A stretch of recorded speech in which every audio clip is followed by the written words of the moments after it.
Hello students, आज हम आपको 9th क्लास से संबंधित भारत आकार और स्थिति जो ज्योग्राफी का फर्स्ट चैप्टर है, इस संबंध में हम बात करेंगे।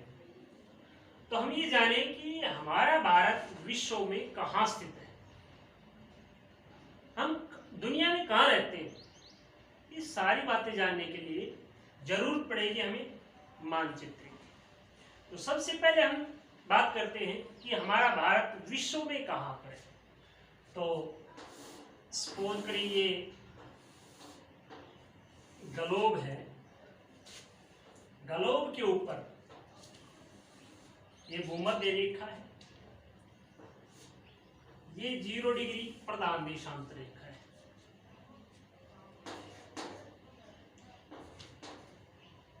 दोनों 0 डिग्री है। इसको इस देशांतर रेखा को प्रधान देशांतर रेखा कहा जाता है, इसको भूमध्य रेखा अर्थात विषुवत वृत्त कहा जाता है। हमारा भारत कहाँ स्थित है? अक्षांश और देशांतरों के आधार पर हमारा भारत 8 डिग्री 4 मिनट उत्तरी अक्षांश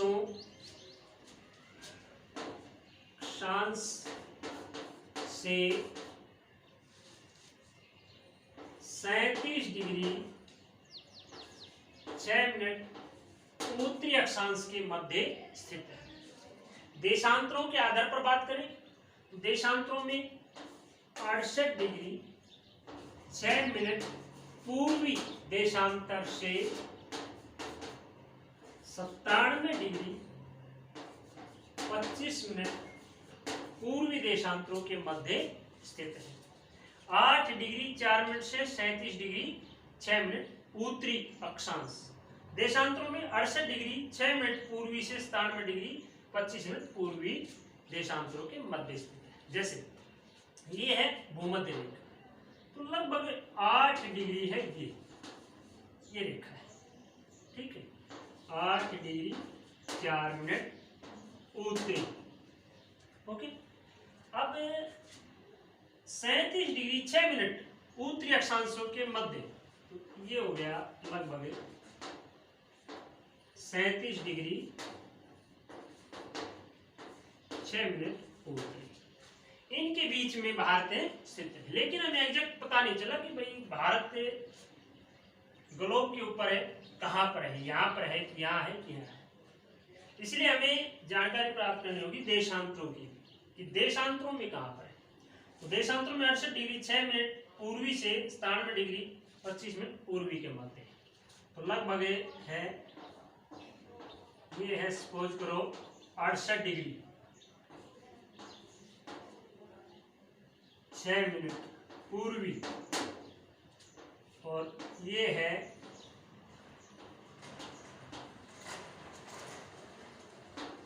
97 डिग्री 25 मिनट पूर्वी।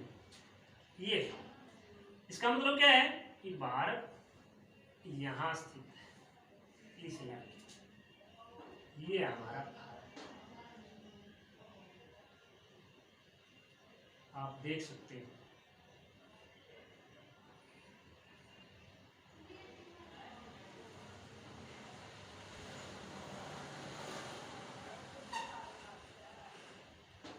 ये हमारा भारत यहाँ, ठीक है।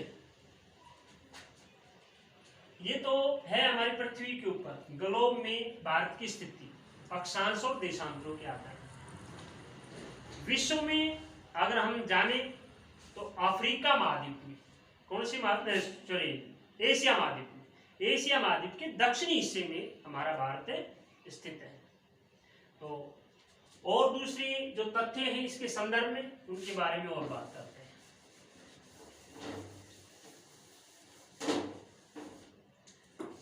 हमारे भारत का टोटल जो क्षेत्रफल है, टोटल क्षेत्रफल वो है 32,87,263 वर्ग किलोमीटर, 32,87,263 वर्ग किलोमीटर। ये भारत का टोटल क्षेत्रफल है। भारत का उत्तर से दक्षिण, पूर्व से पश्चिम जो विस्तार है वो क्या है? पूर्व पश्चिम विस्तार है 2933 किलोमीटर। उत्तर दक्षिण विस्तार है वो है 3214 किलोमीटर। ये जो दूरी है पूर्वी क्षेत्र से पश्चिमी क्षेत्र के बीच, ये है 2933 किलोमीटर। ये दूरी पूर्व पश्चिम। उत्तर दक्षिण देखें तो ये है 3214 किलोमीटर उत्तर से दक्षिण, ये विस्तार है। अगर हम बात करें देशांतरों का विस्तार, अक्षांशों का विस्तार, तो भारत में लगभग 8 डिग्री से 37 डिग्री के बीच जो हमारा भारत बसा हुआ है, तो लगभग 30 अक्षांशों का विस्तार भारत में है। इसी तरह से लगभग 68 से 97 डिग्री के बीच देशांतर है, तो लगभग 30 देशांतर ही इसमें विस्तृत है भारत में। तो हम दोनों के बारे में कह सकते हैं कि अक्षांश और देशांतरों का लगभग दोनों का विस्तार क्या है? 30-30 डिग्री। भारत का अगर स्थल विस्तार देखें, स्थल सीमा यहां तक, ये है स्थल सीमा। अंतरराष्ट्रीय जो स्थल सीमा है, दूसरे देशों के साथ लगने वाली स्थल सीमा, इसकी लंबाई क्या है?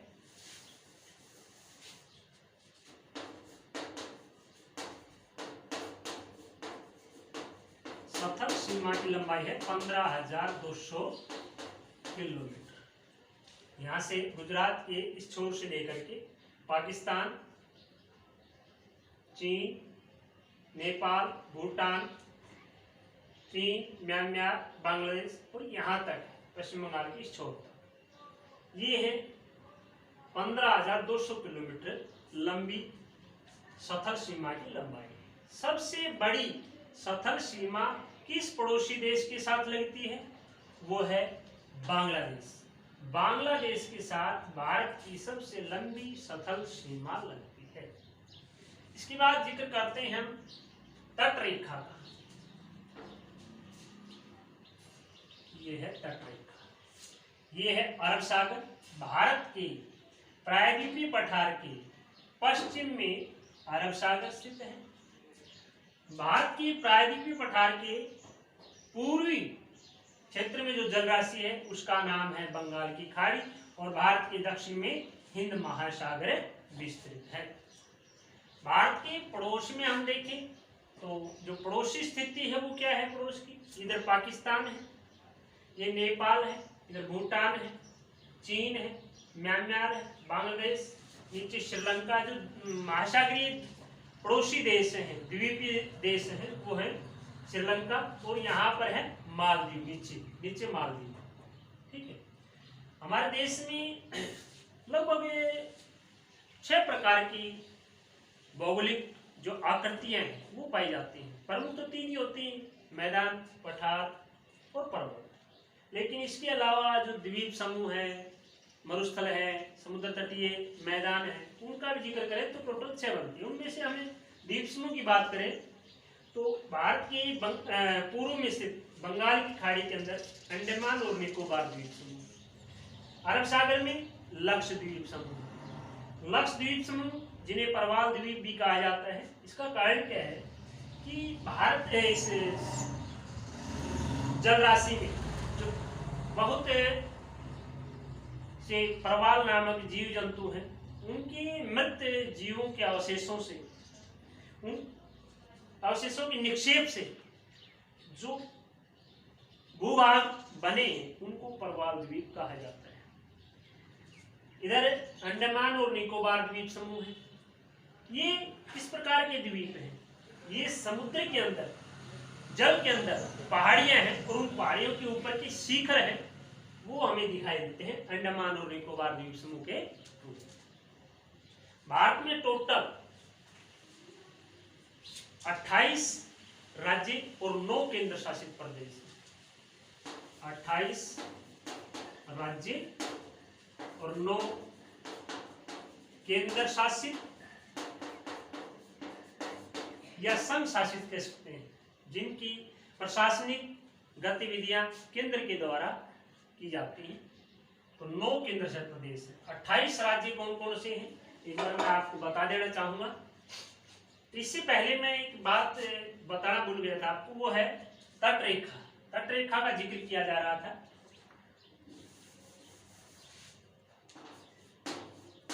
तटरेखा, तटरेखा की लंबाई द्वीपों की तटरेखा को जोड़ करके 7516.6 किलोमीटर बनती है। लगभग हम लिख सकते हैं 7517 किलोमीटर। ये भारत के किस पड़ोसी भारत के किस राज्य के साथ सबसे लंबी तटरेखा लगती है? वो है गुजरात। जिस राज्य के साथ लंबी तटरेखा लगती है वो है गुजरात राज्य की तटरेखा है, वो सबसे लंबी। आप देख सकते हैं, ठीक है, ये है तटरेखा। ये मैं पुनः बता देता हूं कि 7516.6 किलोमीटर लंबाई में द्वीपों की तटरेखा भी इसी में शामिल है। अब हम जिक्र करते हैं भारत के राज्यों की। 28 राज्य और 9 केंद्र शासित प्रदेश हैं, जिनमें एक तो है केंद्र शासित प्रदेशों का जिक्र करते हैं। ये तो है जम्मू और कश्मीर, इधर है लद्दाख, यहां पर है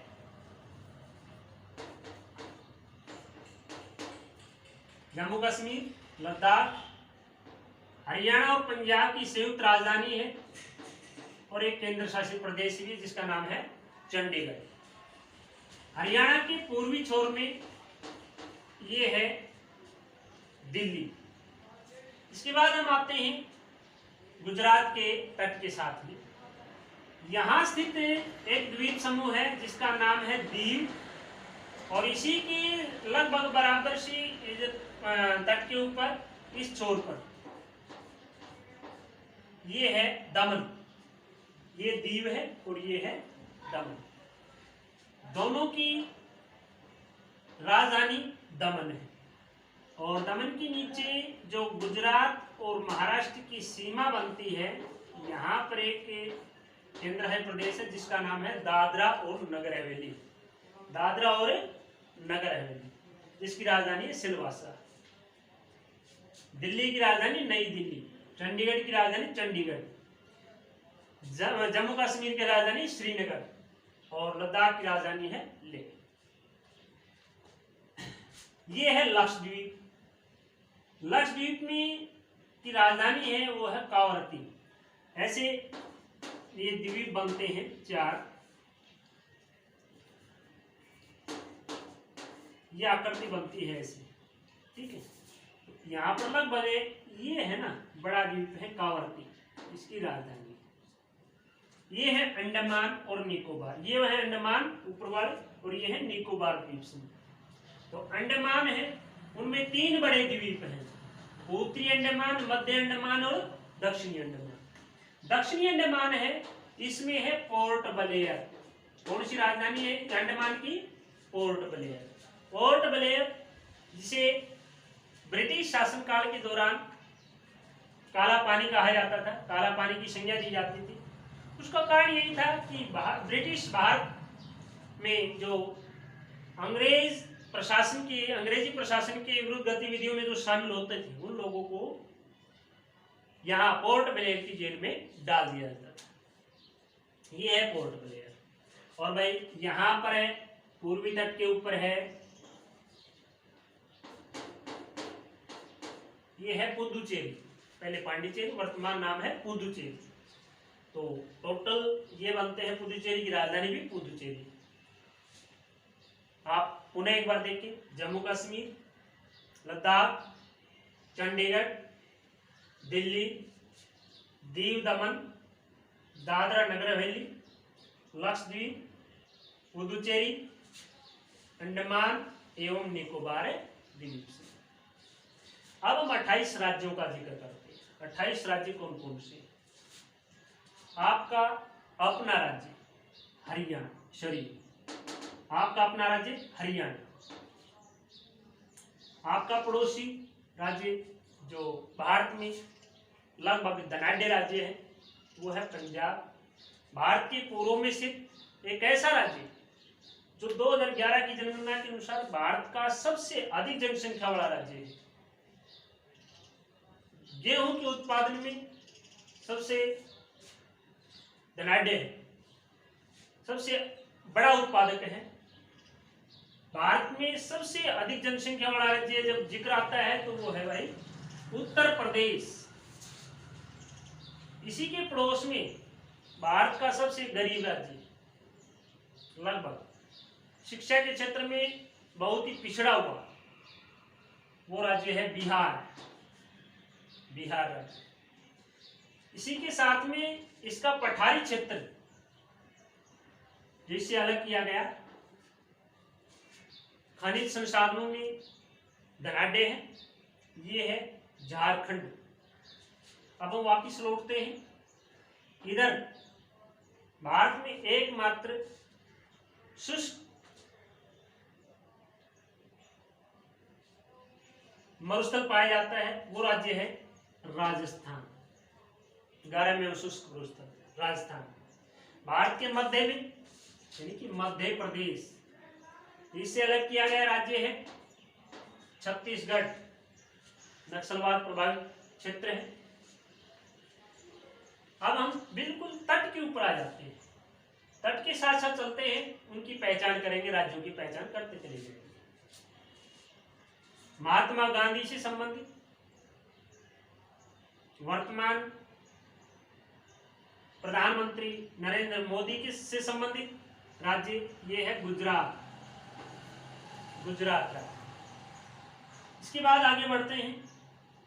एक ऐसा राज्य जिसकी अपनी राजधानी गेटवे ऑफ इंडिया के नाम से, बॉलीवुड के नाम से, औद्योगिक राजधानी के नाम से जानी जाती है, वो राज्य जहां पर गन्ने का उत्पादन अधिक होने लगा है वो है महाराष्ट्र। कौन सा राज्य है? महाराष्ट्र। और आगे बढ़ते हैं। भारत का क्षेत्रफल के लिहाज से सबसे छोटा राज्य वो है भाई यहाँ पर गोवा। क्षेत्रफल के लिहाज से सबसे बड़ा राज्य है राजस्थान, छोटा राज्य है गोवा। आगे बढ़ते हैं। यहाँ पर भारत में एकमात्र सोने की खान पाई जाती है, जिसकी राजधानी को इलेक्ट्रॉनिक राजधानी या सिलिकॉन घाटी के नाम से जाना जाता है, वो राज्य है कर्नाटक। देखो मैं ये सारी बातें इसलिए बता रहा हूँ, किसी भी राज्य के साथ कोई ना कोई तथ्य जोड़ करके देखेंगे तो उनकी पहचान आसान हो जाती है। ठीक है, तो हम आगे बढ़ते हैं। भारत में लगभग 100% साक्षर राज्य वो है केरल। कौन सा राज्य है? केरल। इसके साथ लगता हुआ कई चीजों में काफी अहम योगदान रहता है उत्पादन में, जैसे कि गन्ने के उत्पादन में भी कई सूती कपड़े की खाने भी हैं। ये है तमिलनाडु। कौन सा है? तमिलनाडु। इसके बाद भारत जब स्वतंत्र हुआ उस समय पहली बार भाषा के आधार पर गठित किया गया जो राज्य था वो था आंध्र प्रदेश।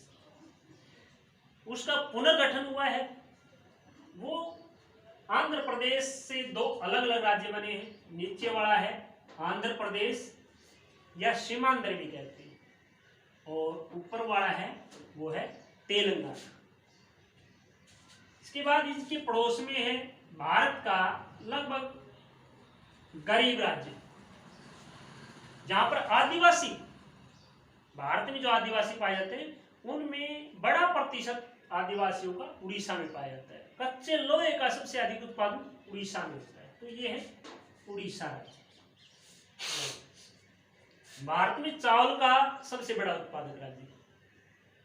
2001 की जनगणना के अनुसार जनसंख्या घनत्व सबसे ज्यादा था। वर्तमान में 2011 की जनगणना के अनुसार तो जनसंख्या घनत्व बिहार का है, लेकिन 2001 में अधिक था, 940 था पश्चिम बंगाल, वेस्ट बंगाल, ठीक है, 1900 पश्चिम बंगाल। इसके बाद ये उत्तर पूर्व के राज्य रह गए जिनको सेवन सिस्टर्स के नाम से जाना जाता है। यहाँ पर है, ये राज्य है मेघ जमा आलय, यानी कि बादलों का घर। इसकी जो भौगोलिक आकृति है वो भी इसी प्रकार की बादल जैसी। इसका नाम है मेघालय। दुनिया में सबसे अधिक वर्षा जिस स्थान पर होती है वह स्थान मेघालय में, मासिनराम में होती है। लगभग 1250 सेंटीमीटर वार्षिक वर्षा होती है यहाँ, यानी कि इतनी वर्षा यहाँ पर है। जो एक दिन में वर्षा होती है ना, उतनी अपने राजस्थान में, जो अपने मेघालय में मासिनराम नामक स्थान पर एक दिन में वर्षा होती है, उतनी तो राजस्थान में लगभग 10 वर्षों में हो पाती है। तो ये है मेघालय। इसी के साथ में है एक मैदानी क्षेत्र है, चाय का सबसे अधिक उत्पादन होता है। तो चाय का सबसे बड़ा उत्पादक राज्य भारत का है असम, ठीक है, ये है असम। इसके साथ ही पर्वतीय और चीन के साथ सतत सीमा बनाता है। और भाई भारत में सबसे पहले जिस राज्य में सूर्य उदय होता है वो राज्य है अरुणाचल प्रदेश। अरुण जमा आंचल, अरुण का मतलब सूर्य, आंचल का मतलब गोद, सूर्य की गोद, ये है अरुणाचल प्रदेश। अब कुछ छोटे और राज्य हैं, जैसे कि यहाँ पर है नागालैंड, ये है मणिपुर, ये है मिजोरम और ये है त्रिपुरा। इस तरह से 28 राज्य और 9 केंद्र शासित प्रदेश आपके पूरे होते हैं। अब हम आपको इसमें कुछ तथ्य ऐसे हैं जिनके बारे में आप समझाना चाहेंगे कि भाई ये क्या है।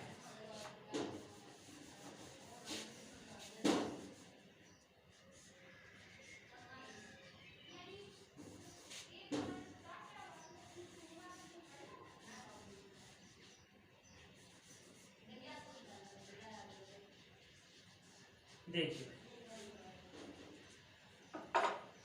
अब हमें जो ग्लोब की जानकारी है कि भारत का विस्तार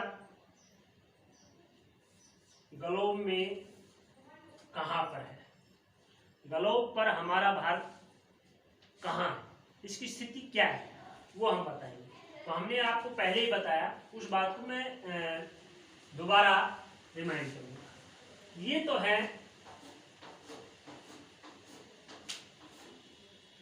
8 डिग्री 4 मिनट उत्तरी अक्षांश, ठीक है,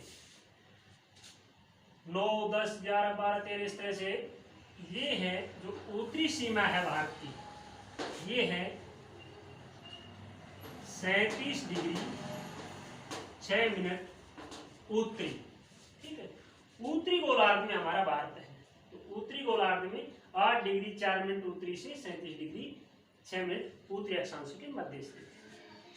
भारत के मध्य से जो गुजरने वाले, यानी कि लगभग इसका मतलब क्या हुआ, 8 से 37 के बीच 30 अक्षांश से लगभग बनते हैं। तो भारत के मध्य से लगभग बीच से गुजरने वाली जो रेखा है वो कौन सी है, वो है भाई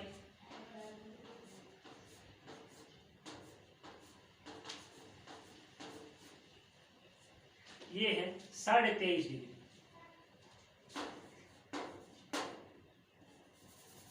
हम इसको 23 डिग्री 30 मिनट उत्तरी क्या कहेंगे, या ऐसे भी लिख सकते हैं 23.5, ठीक है, उत्तरी।